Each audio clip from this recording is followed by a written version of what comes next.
What's up, everybody? Noah is back here for an interview. You're not used to that, I know. I am here with two very special guests. One you've never met in your life, and the other one you've also never met. But I wanted to warn you guys, this is not Hallmark related. My audience is Hallmark related. You know the Hallmark podcast. That's on a new channel. Old podcasts are still popping up, but just a fair warning, this is a LGBTQ plus horror movie that we're going to be talking about with my co-host Kyle. Hey, everyone. And our very special guest, who you have literally never met before on the channel, Roger Connors. Hello. And we are here to talk about the brand new film coming to film festivals in 2025, Meat. Ooh, I love how it came up on the screen. I wasn't expecting that. You're on top of it. I love that. My technique. Hire me. No. Noted. I will do whatever I can because I know this. But we are here to talk about Meat. You are the co-writer and director and co-star of this. You are in this in a couple of scenes.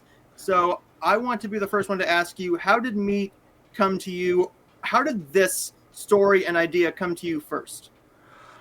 I had been working on a script for a queer slasher. I mean, for the most part, it always had that element to it. Honestly, for probably like 10 years. I mean, I would say I started working on it in 2016, and it took a lot of different identities and plot points were changing, but the core of it was always revolving around a queer-centric story and kind of that whodunit element, and that was always preserved. And so I just, as a gay filmmaker and actor, I grew up in the indie film scene, often playing gay characters who were kind of stereotypical. And I've always yearned for like a film that truly, I think, represented my community and the people I know and the people that I see when I go out to gay bars or interact with my community. And I wanted to see that representation beyond just a stereotype or a side character that's hitting all the key beats that everyone's kind of used to, the funny gay sidekick or something like that. I wanted to see the humanity in the queer culture as well. And so I was working on that for years, and then a couple of years ago, a slasher was released called Death Drop Gorgeous. Not sure if you guys have seen it. Highly recommend it. I've heard of it. I haven't seen it. I heard of it. Indie slasher out of Rhode Island. And that came out, and I think, for me as someone who had been wanting to do this but was really hesitant, it really inspired me because it's a group of indie filmmakers who are just like, we're going to make a freaking gay horror movie. And we're going to jump in and make it happen on a small budget. And they made something really, really memorable. And I was like, I want to do that, but I want to do it my way. And so I spent the last 5 years making that happen. And it's a terrific film. It's one that I've been thinking about since Molly and I saw it at the premiere screening of it back in June. And before I continue, congratulations are in order for winning Best Director and for Cody for winning Best Actor at the Houston Horror Film Festival. It's my first time showing it off. I'm so excited. Not to be like I had it ready. It's just on my desk, which is where I am. But like, yeah, thanks. I won my first award ever. Yeah, thank you so much. And that was our first film festival. And hopefully in coming weeks, we're going to have more to announce, I hope. We just started that journey. Like, Kyle, you've been there for the long haul. Like, I've been saying This is going to happen for a long time, and now to have had our first few screenings, we're learning a lot, and we're still making some adjustments and changes, as we get feedback, because this is our first times having eyes on it. We had a Cleveland test screening, really, which is what that was, and then we had the Houston festival premiere, but we are still making updates just based on feedback, but luckily feedback seems really strong. Yeah, as it should. It's really a phenomenal piece of work. It's awesome. I told you after the movie screened, right outside the theater, that it's amazing. It's really great. Thanks. I really appreciate that, Kyle. I've made one other feature that was really my experience of getting behind the wheel, and it was and what a learning experience it was. I've worked on so many film sets, indie film sets, and I've helped and I've AD'd, but my first feature was a learning experience, and it was a really rough process, like losing footage and losing hard drives and making all those kind of like standard, very green mistakes that I think a lot of young filmmakers make.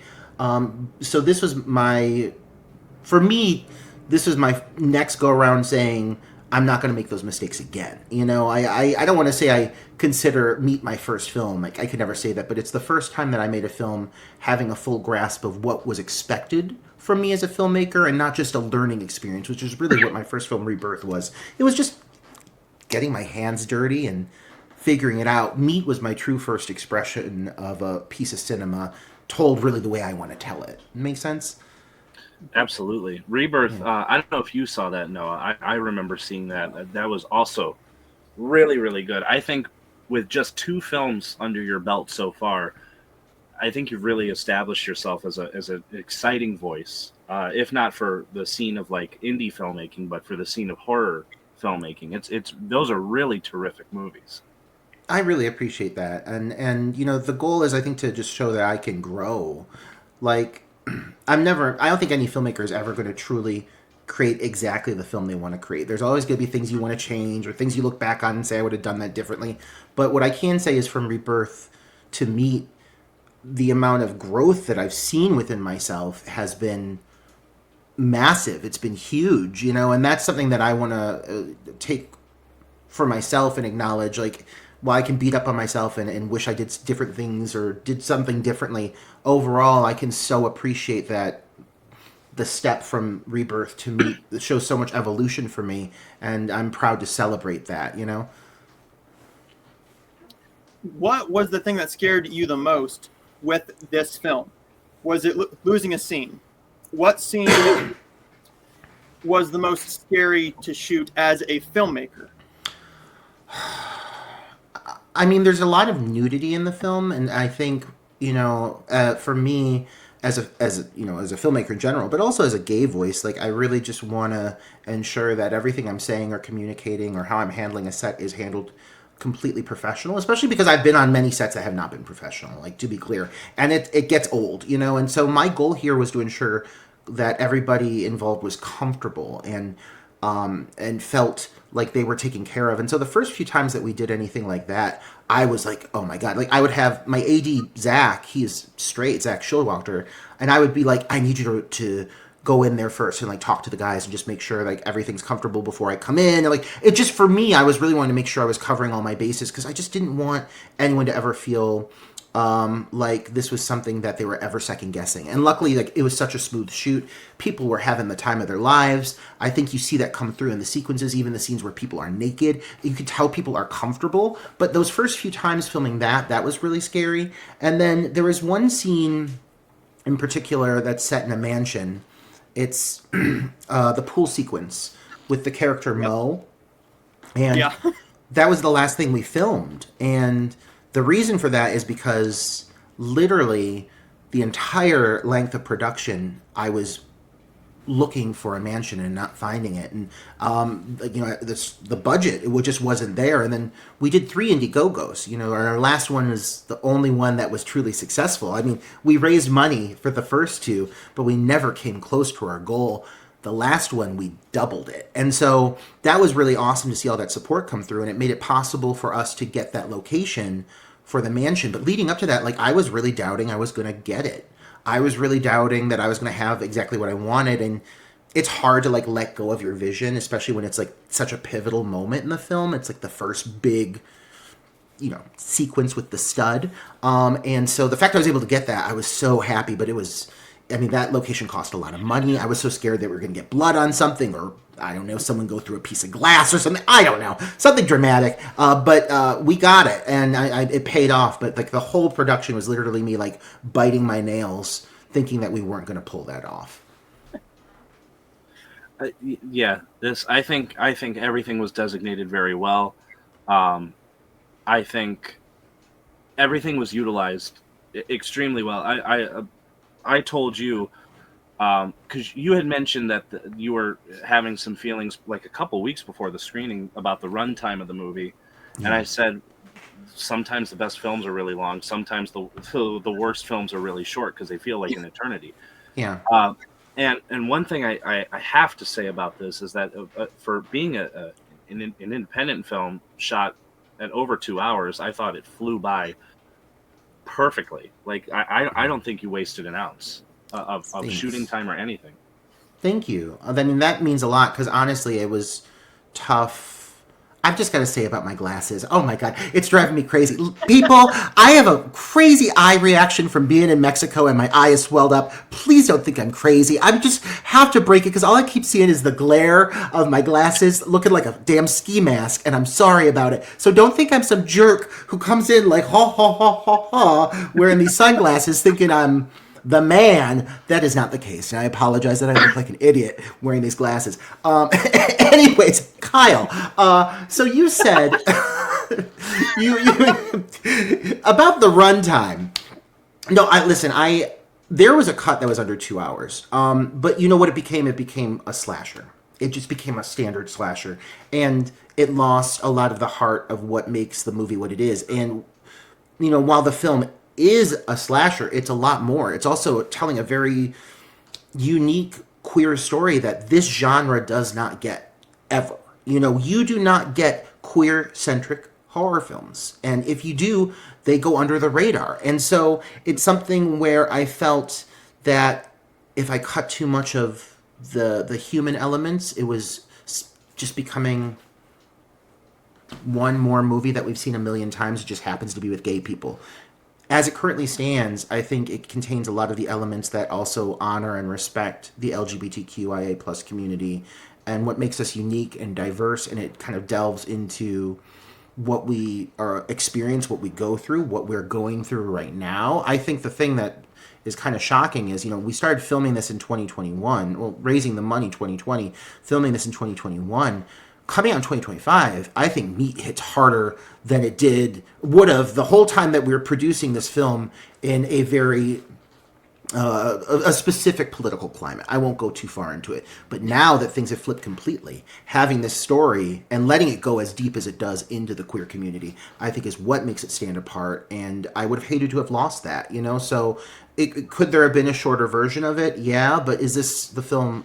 Is this what I wanted to express? Yes, it is. And I also like epics. Like, I think that we are now trained to think 90 minutes is acceptable or shorter because we now live on a streaming mentality with mini series and, like, you know, our attention spans are so much shorter. Think 1930 or 1939, Gone with the Wind was a 4-hour-long movie with an intermission. Like, the expectations are different now because we're all on Adderall or being treated for ADHD. I can include myself with that. But, you know, attention spans are shorter unless you manage to grab people. And my goal is it's a little bit of a longer film, but I hope there's enough going on in Meat that it keeps people's attention, gets them invested, and gives them a story that they can really chew on. But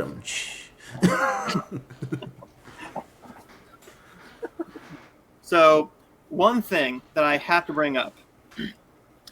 We were talking, and Kyle said in the theater, you yelled something like, something will be there. What was that scene? Something was gone or missing. What was that scene, and what was supposed to be there? So I know what you're talking about. It's a news. There's a moment in the news sequence with the mom, played by Rachel Anderson, Ellen Knightley, who, you know, there's a news bit that happens during a time jump, and the screener, which you did watch the same technically cut that he did. In the screener, there is a moment when she's talking where there's two panels, there's like two photos, but there's a white space in the center, and there's technically supposed to be a childhood photo of him gliding by that I was like, we gotta get that photo, but like, I could have thrown a random baby in it, I guess, but like, overall, you know, some photograph a baby and toss it in there, but that transition was not completed, and we realized it. We had a solution for it, but it did not save with the update. So there were 3 flaws in the screener that were since addressed. and I wish you would have seen that copy, but honestly, like we're still we're still tweaking away. So you are early eyes on this film, to be clear. It was no when I told Noah that, I was like, because he mentioned like Thursday that he had gotten a screener for it, and I said, oh, I said I think it might be the version that that you showed us. Mhm. I said there's going to be like a line or something missing. I said just keep that in mind. Mhm. But it was the moment I was referring to. There's a later scene with actress Caitlin Newberry and Cody Steele in the house, and there's a line that's missing. Like there's an editorial note on screen, and that's when you yelled out, "It'll be in there, I promise." Oh yeah, no, that is in the cut that he saw. Like there are a few things that we had adjusted, but that visual thing is still something that we're trying to figure out that final moment, because it's also a time jump. One of the things that we got feedback was the time jump needs a little more pop. Like people need to know it's 4 years later, so that aspect is a little bit different from what you saw in the initial screeners. That was the thing. I'm like, there's something missing there, and Yes. first I'm like, it has to be that. Yeah. But then I'm like, wait a minute, it's not quite done yet. Yeah. So I mean, when everyone sees it fully, it will be in there. Yeah. But it would be the funniest thing. Everyone goes, "What are they talking about?" Well, and it is since adjusted. Yeah. But that it is, yes. It was one of those things that I was having such a high off of the screening. Like people were overall so very much vibing with it that when that happened, I was like, whatever. I was like, they know what we can do. Like they know that this thing's gonna be great. Like so, not to be like there's an excuse for that to have a little error, but it really was like the cut that Kyle saw was really for us our test screener. Like we needed to get some feedback. We had not had anybody watch it at all. We needed to see how it played out in front of an audience, and like luckily like people were like standing up and cheering and clapping and losing their minds over it, and yeah, it just, I think it went really well, even with a few bumps and lumps. Like people really got it. That energy, I wish you could have been there to see it, Noah. That energy in that sold out 400-seater screening was unlike anything I've ever seen. And I've seen The Room in theaters twice. Like it has not been anything like that.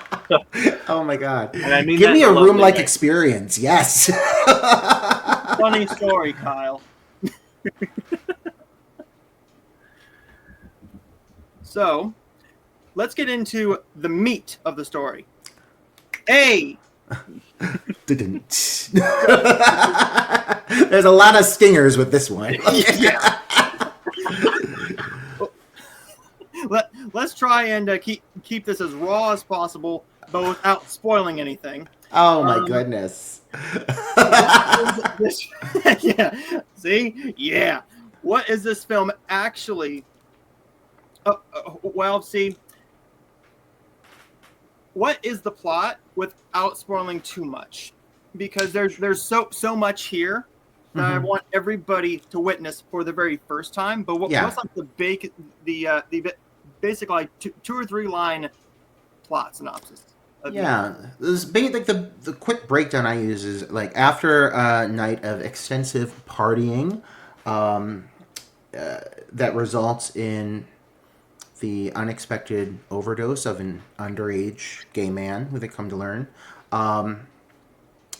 It results in a member of a social circle that was involved with the incident to basically take all of the blame, even though this individual is the one that was really the one that was not truly to blame. The way it plays out, the way it shakes out, it all falls back on him. And so he goes away to prison for 4 years, and he comes out a changed man.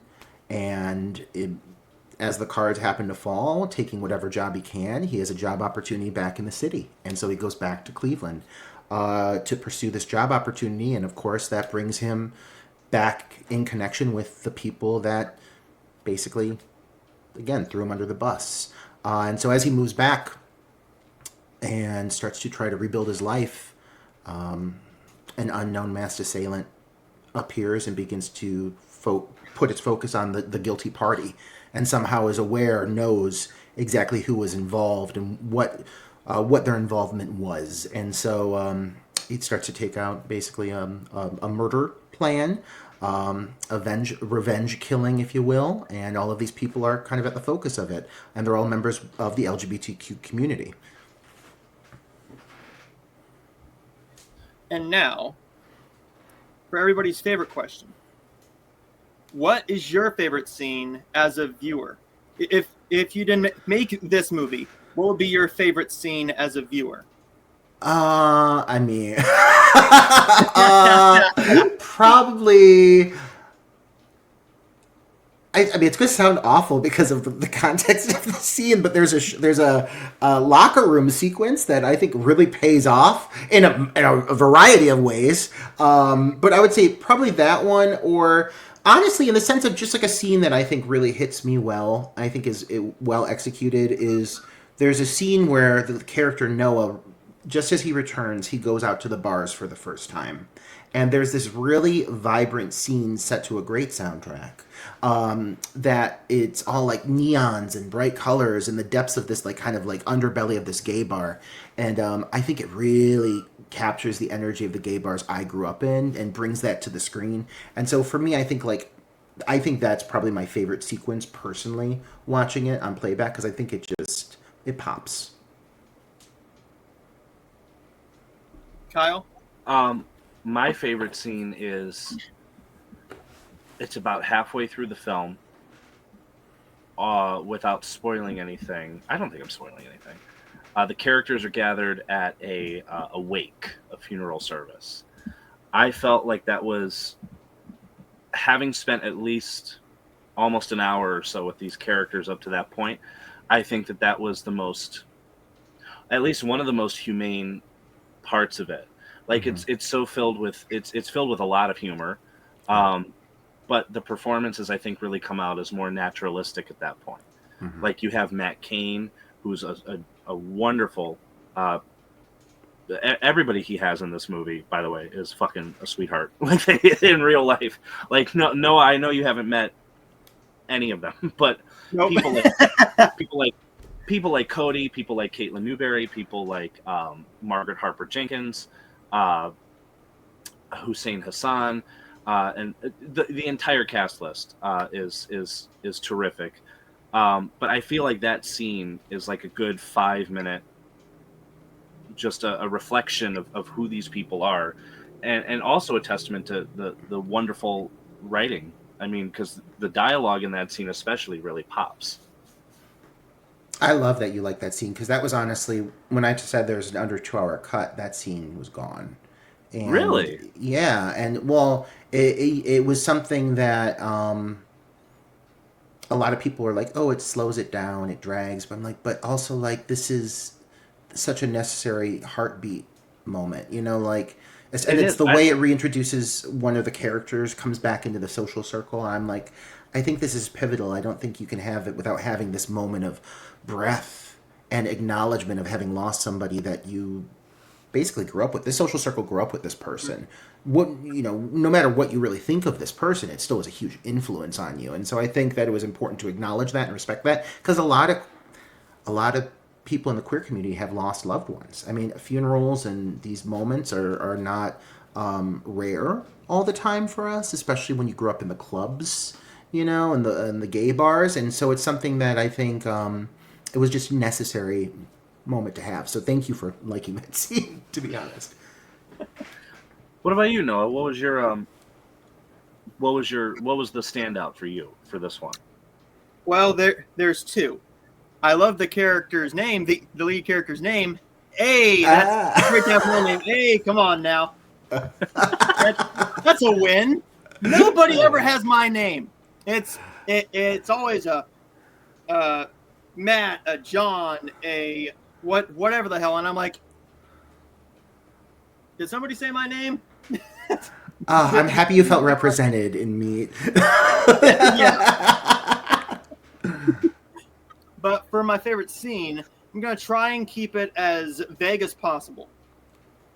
It's towards the tail end, and it is, how do I describe it without giving away spoilers? It's Caitlin's big scene towards the very end. Mm-hmm. Because there's there's scenes in here where I'm like, okay, this person is going to. Yeah. Then there's this person, but then there's other scenes where this script and you didn't leave anybody behind. You just let anybody go, no matter how connected you were to them. And for me, I'm like, surely. But then I'm like, oh, damn. And then the more it went, holy shit, he's going with it, isn't he? And that was my favorite, because in my horror movies, I think we can all say that most horror is very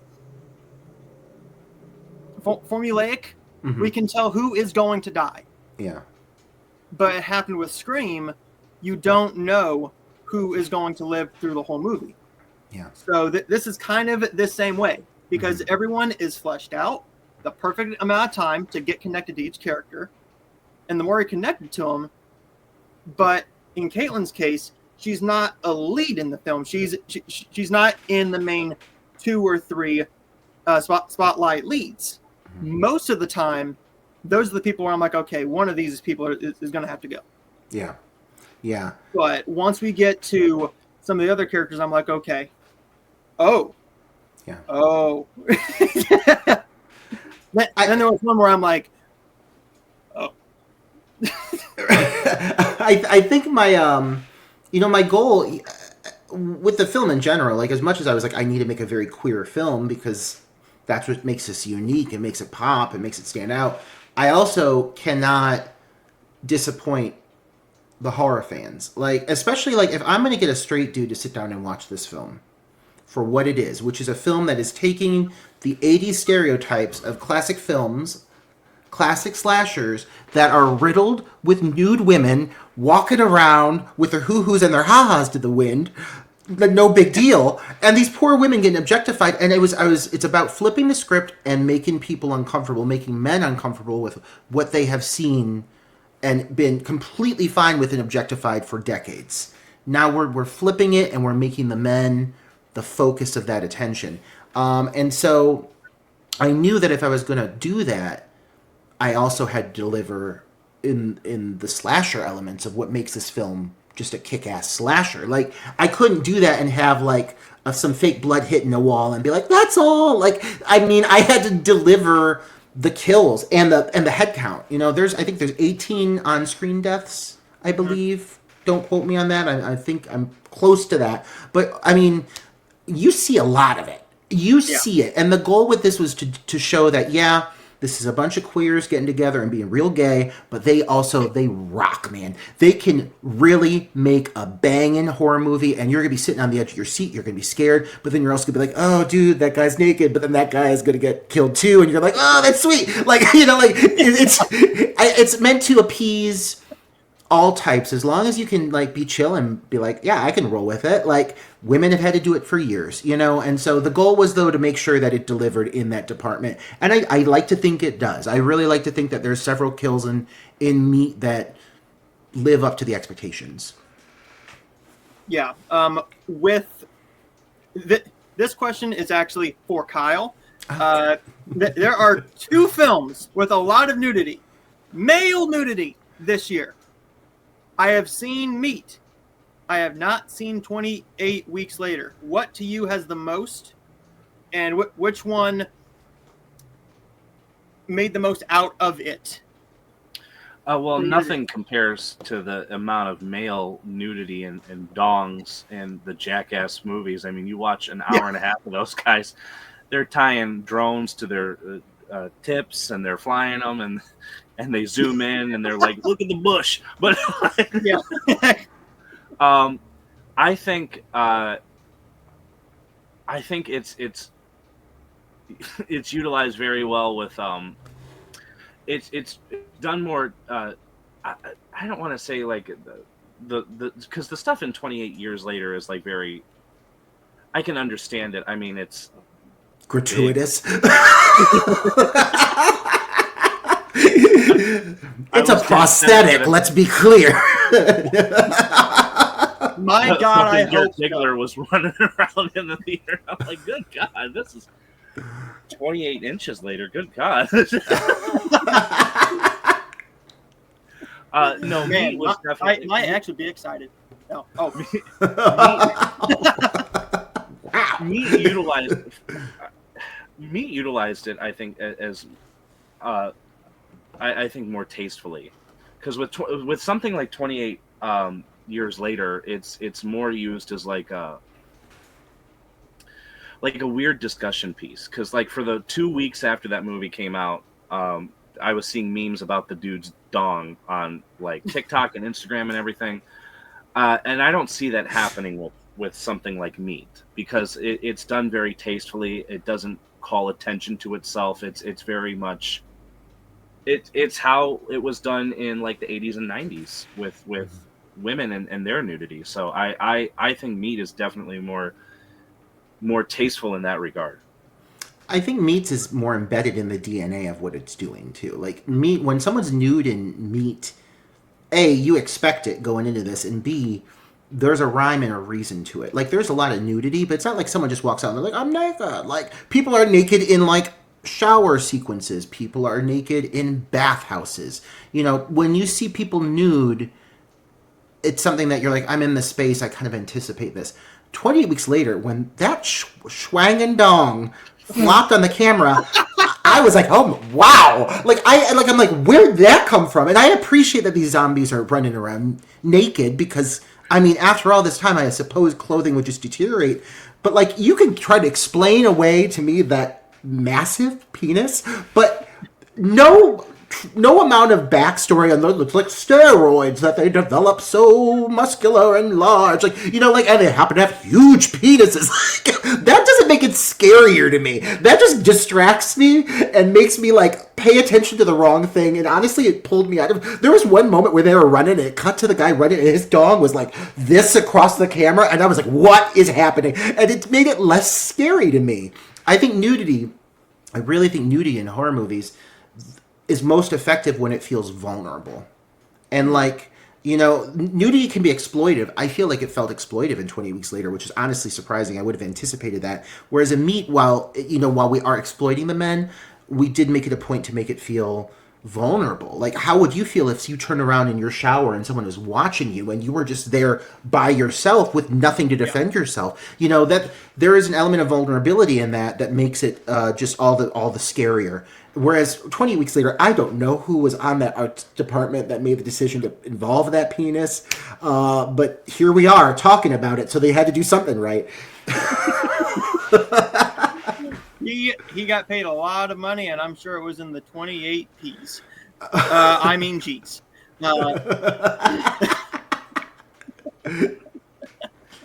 This is a different interview. Everybody's normally like romance, love, Christmas. Here we're like fucking dicks, man. Your Hallmark people are like, what's happening? Unsubscribe, bitch. Unsubscribe. I joined and they're talking about dicks. Oh my god, Martha, sit down. You're gonna love it.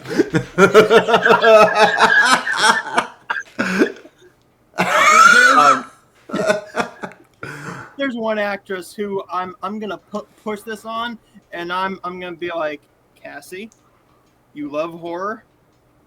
You will love this movie. And Cassandra Potenza will love this movie. She will love this movie, and I can't wait to watch it.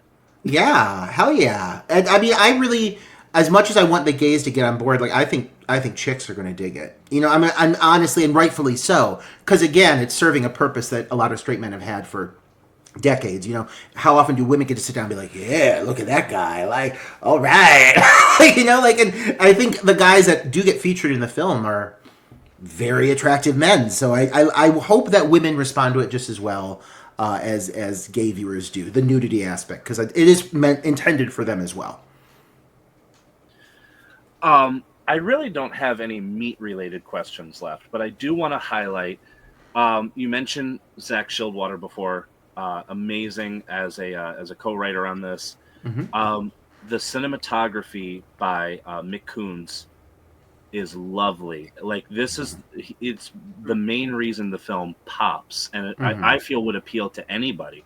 Like you look at the marketing tools that were used for this with the individual character posters and the awesome taglines and everything. The way that this movie is shot is beyond just amazing. Like I sincere congratulations to the entire cast and crew, from even the person who was just on set for an hour to cheer you guys on. Like I think everything really came together, coagulated into a very successful feature film, and it's one of the best horror movies I've seen. And I see everyone that comes out every year. Some not every Tubi one, because I mean there's a limit. But it's gonna be a long night with Tubi. But this isn't just. I mean, I said in my written review for this when it came out, or when I saw it, this is just one of the best independent films I've ever seen, and this is still very high up on my best of the year list. For something so homegrown to be this successful, I think is a huge win for not only everyone involved in the production, but everybody who's a fan of following their local film scenes and keeping. I was like a proud uncle in that screening. I was like, look at my friends having fun. Thank you for acknowledging Mick and Zach too, because like they're often the unsung heroes. Like I get to go and talk about it because I'm kind of the face behind the marketing aspect of it. But like honestly, like there is no way that this film would have ever come to fruition if it wasn't for those two men who have put countless hours into this. Mick, whom I mean, I work Mick harder than than I have any right to. I'm very much a perfectionist, but like I think he knows that I want that because I want us to secure the best distribution we can. I want our hard work to pay off, and I'm never someone who's like, well, we'll just settle there. Like I'm like, nope, we're gonna go the full mile with it. We're gonna get it all the way done, and I think it's paid off because I know like Mick has worked his ass off on many films, but this is the first one where people are like the cinematography, because he's really had a chance to focus on his cinematography because he's not running every department. Mick just focused on cinematography, sometimes lighting, and he got to just do his thing. And Zach lit most of it. I want to acknowledge that as well. Him and Zach working together, especially. But yeah, if it wasn't for those two, they wouldn't. There's no way that Meat would have ever become what it is, and I'm so proud of that. And I just want to make sure they both get the credit that they deserve because, I think this is by far the strongest thing Mick has ever made, and he's a fantastic cinematographer. But this is just taking it to a new level with him, and I hope. And I'm excited to see where this takes him for his career. I really hope that this takes him to a new playing field because I think that Mick deserves to constantly work with a team that is going to support him and raise him up and let him just focus on his craft and do his thing, There is one thing that I do have to warn everybody about. Not that there's a lot of dong in this movie, because there's a lot of dong in the movie. Yeah. But it is my main issue is the strobing effect. And the strobing effect, I want to warn everybody, if you are what's the right word, Kyle? Sensitive to a strobing effect. There is a little bit of that in there, so be warned. Mm-hmm. We'll put a warning in the beginning of it. If you think if it comes off as aggressive, we can definitely put a warning at the start of the film. Because I can see and I can understand what you're saying. It's really meant to capture like the feelings and sensations of people being drugged, because everyone gets drugged before they die. But I can understand why that would be something that if you're not prepared for it could be overwhelming for someone. So thank you for your honest feedback on that, and I'll make sure that we put a notification at the start for the screening so people are aware. Thank you. Yeah, of course. Thank you for communicating that, because That's important. I don't want anyone to witness something that's going to be more than they can handle, or at least give them a chance to like prepare for it. I've even before viewings, I've been also doing a content warning because some people can't handle. I mean, there's some sexual assault that happens at the start of the film, and it's very important to the story. But still, that's a heavy content too, and I try to, I have communicated that with any screening we've done so far for a public audience. So I do think, yeah, I think there's enough usage of that to put a notification at the beginning of the film would make a lot of sense. And now, that's all for my meat questions. Okay. But let's delve into a little bit of set and getting to know you. Okay.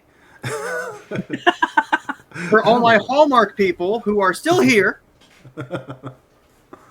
we would be remiss if we didn't go over a couple of on-set questions. And everybody's favorite is, this can be for any set you've ever, well, for forever set really, but what's the first thing you go for at the crafting table? Oh God, I love crafts. Probably like just drawing. Like if there's like a blank paper and and a coloring pencils, I love to draw in general. I like to storyboard, so probably that. And then, let's get to know you. Okay. What made you want to become a filmmaker? I have two favorite films. I saw them both when I was very young. They're The Wizard of Oz and Night of the Living Dead. And I saw The Wizard of Oz when I was probably 3, and it defined my life. And then I saw Night of the Living Dead when I was 7, and it ruined my life until I understood, like, that it was a movie. Like, I was, like, traumatized by it, but I was fascinated at the same time. So I've always had just a strange infatuation with cinema. And I grew up doing theater, but then I realized that, like, theater wasn't my thing. It wasn't my vibe. And I really wanted to work in film. So at 21, I auditioned for a local independent film. I loved the experience. Never stopped from there. What is your favorite horror movie? Well, I mean, Night of the Living Dead, 1968, the original would probably be my favorite. Very, very influential for me. I mean, I made a Rebirth is basically like a retelling of it, but it is definitely my favorite film. I love that it has a political context.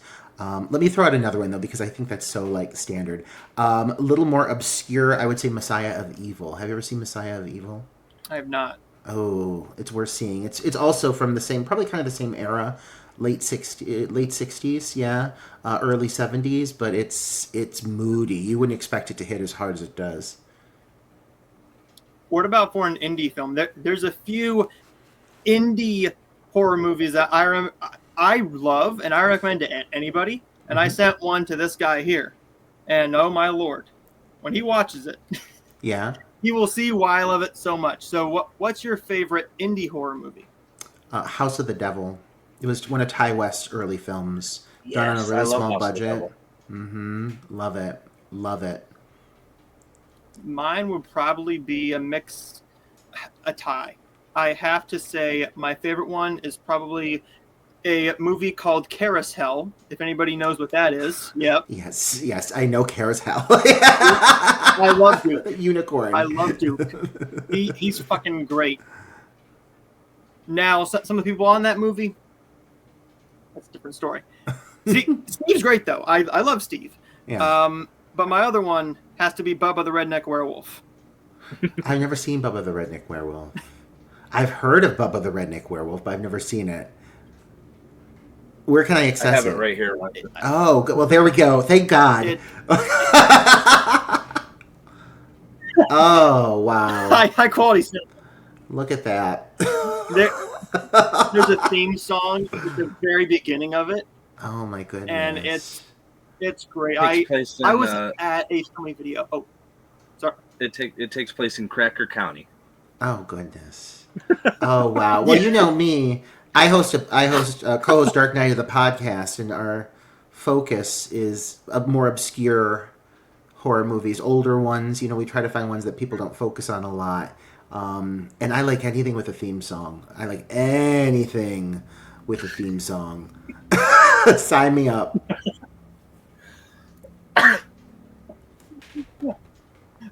I will say it's not good. It's not good, but it's fun as fuck. I don't fun. need it to be good. I need it to be bad. Is what I need. I need to be real bad.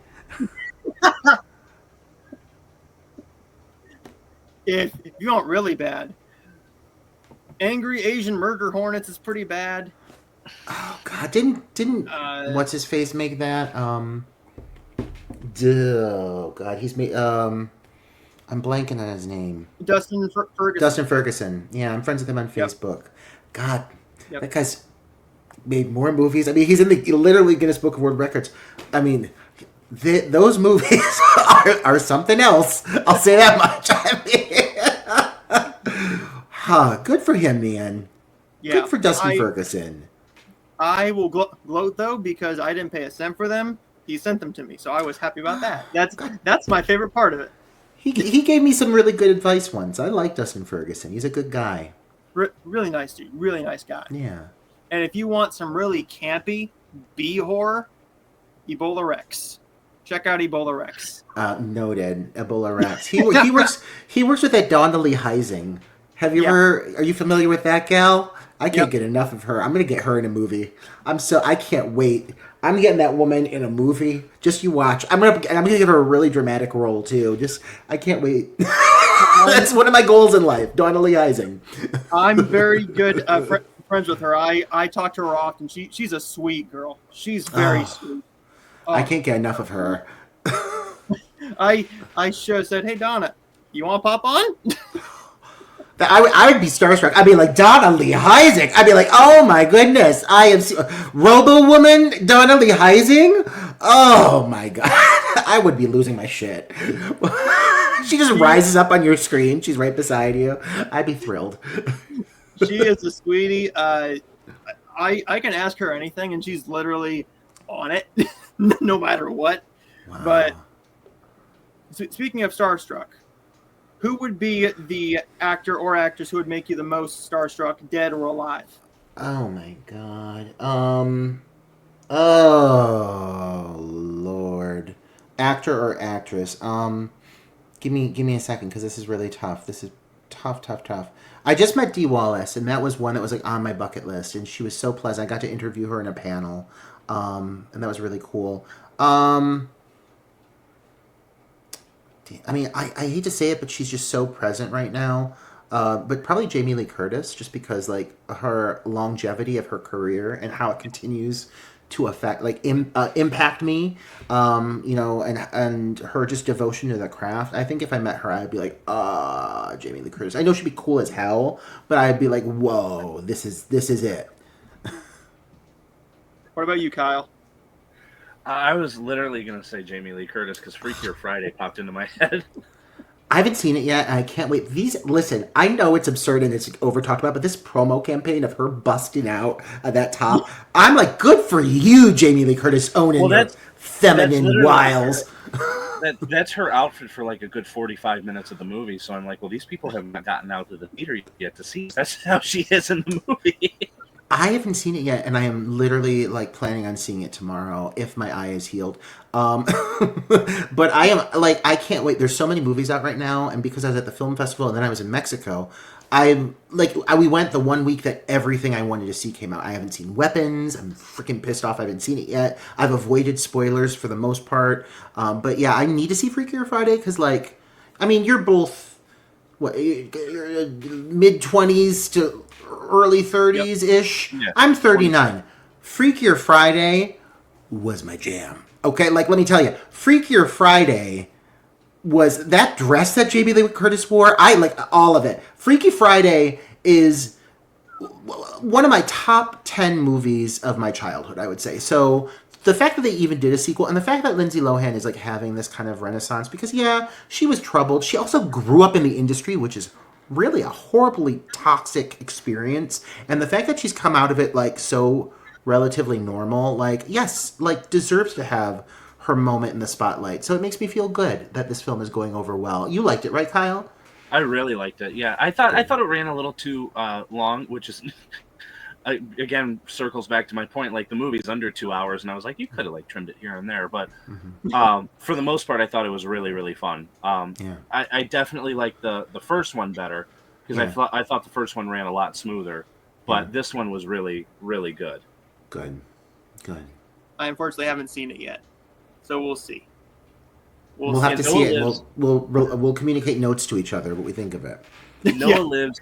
So where Noah lives, he only has one movie theater that gets 2 screens, and because it's a city that's like, namely like predominantly more religious, like a religious movie that bombed 3 weeks after it opened will go to his theater as like a major new release, and they'll skip over like the big stuff.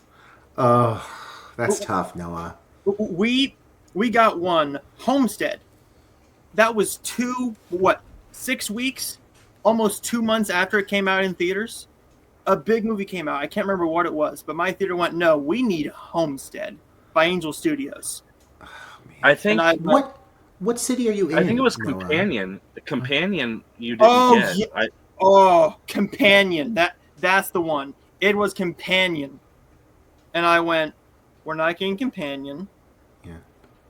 We skipped Novocaine for another religious film that bombed. Yeah. Mm-hmm. But I am in Coshocton, Ohio, which is about 80 miles east of Columbus and about 80 miles south of Cleveland. Got it. Okay. Got it. I lived in Columbus for a while. I've never been to Coshocton. That name alone, what a tongue twister. Yeah. But I mean, I can imagine. I'm assuming it's somewhat rural. I would think. Is that right? Our biggest thing is the movie theater. Wow.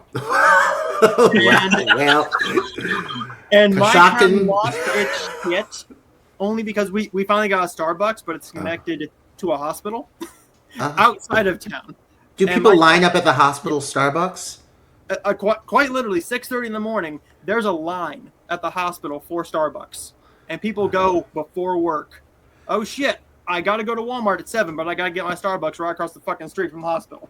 Well, I think if I'm having a heart attack at the Starbucks, at least I know that I could get to the hospital real fast. So if anything, it makes me feel safer consuming my caffeine in the morning. My favorite part with my town is there's a smoke shop. Then it's called a distillery. Mm-hmm. where you get prescribed weed. Mm. And then there's a pizza shop and a Tim Hortons right next door. So I'm like, well, if you get the munchies, you're in the right part of town, my friend. Sounds like I gotta go to Coshocton more often. I like smoking weed. If these glasses don't say it already. Weed, pizza, and what was the other thing? Tim Hortons? And Tim Hortons right next door to each other. A whole dozen donuts to go, just for me.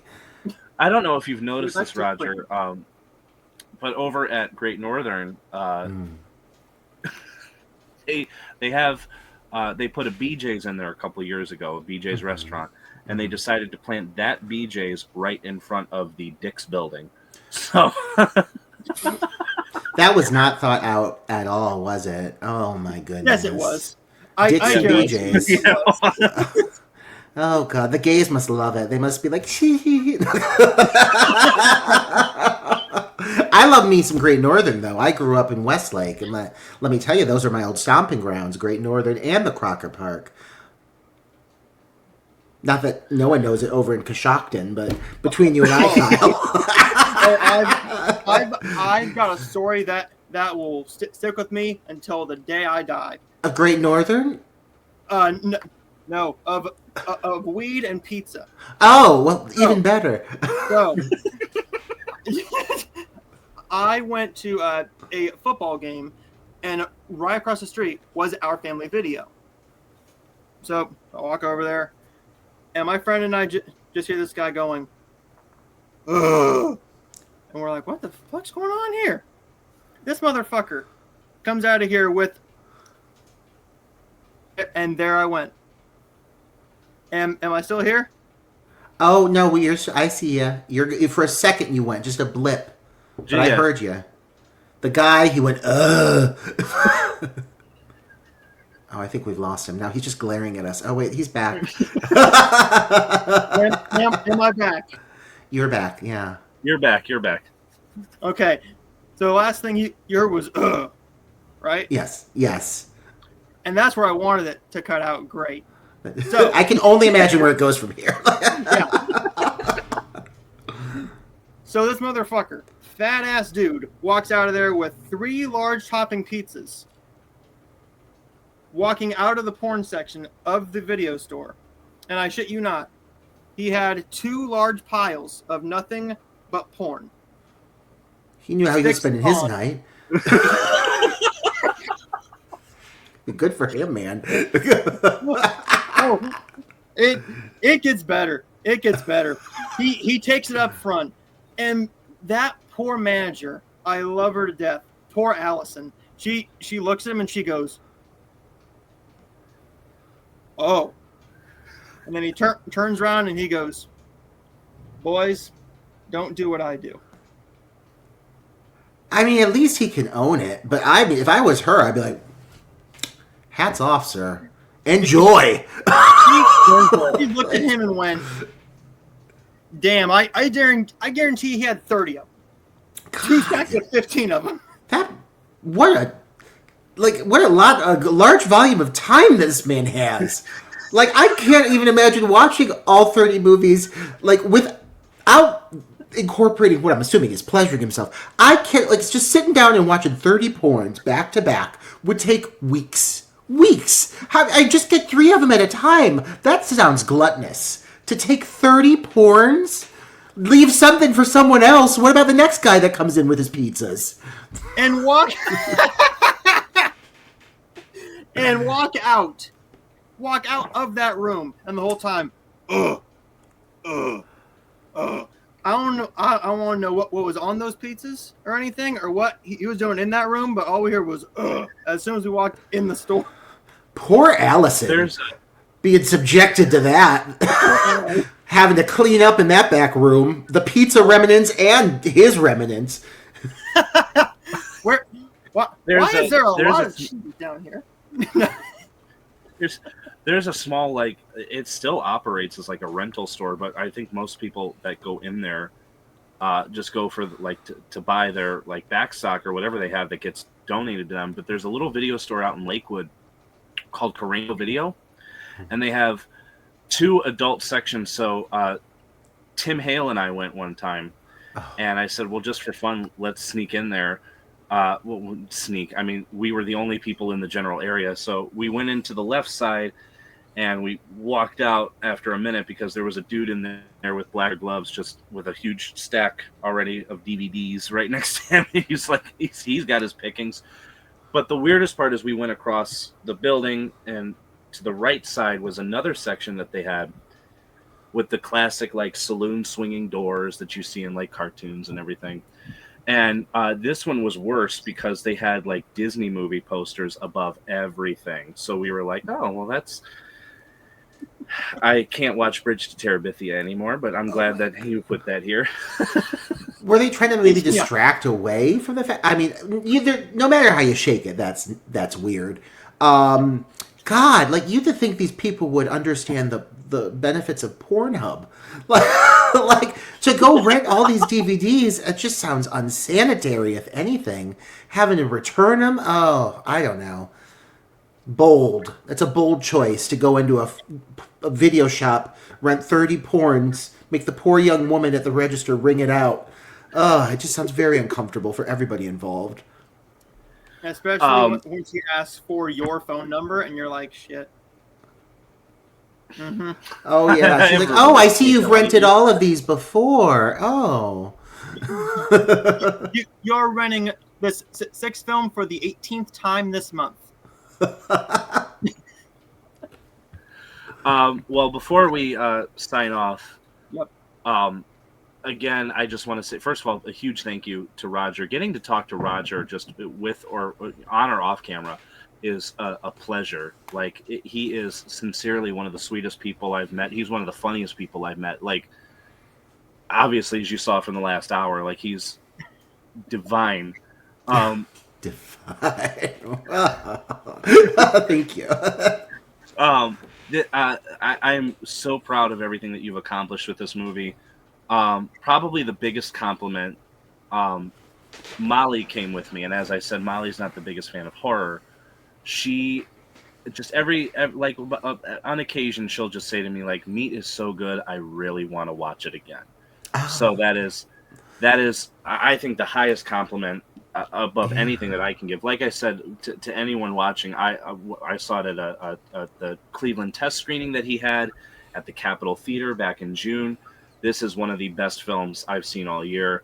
It is utterly fantastic, and I highly recommend when this gets like a wider berth and it's out there for the public to see. Please see it. I cannot recommend this movie enough.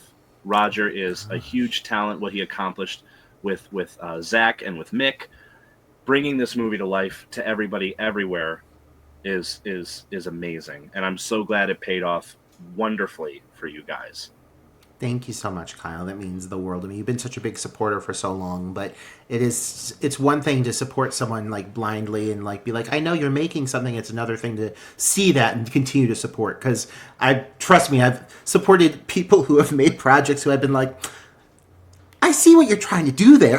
Like, there's a difference between good for you for finishing it, and I really actually genuinely like that film. So I very much appreciate that you still want to support Meat after all this time.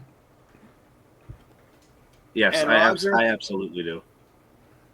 And Roger, it's finally great to meet you. I hope to meet you in person soon, though. Very soon, I'm hoping. Oh, absolutely. If you're in Cleveland, we'll take you to Great Northern. I can't wait to go. I can't wait to go to Dick's and then to BJ's. Oh, you and me both, sister. You and me both. Oh. And with that, everybody, I promise the next interview I have on here will probably not be as much fun. But for more interviews of our regular stuff, you can check out the Heartful of Hallmark podcast. We have a couple more things coming up. We are working with one star that we're very excited for. I'm not going to spoil anything, but if you've seen Mean Girls, you know them. Small tease. There's that, everybody. And Kyle and I will be back with our live show at some point in the month of September. We will have to see. But until next time, everybody, like and subscribe for more, and I'll see all of you guys next time.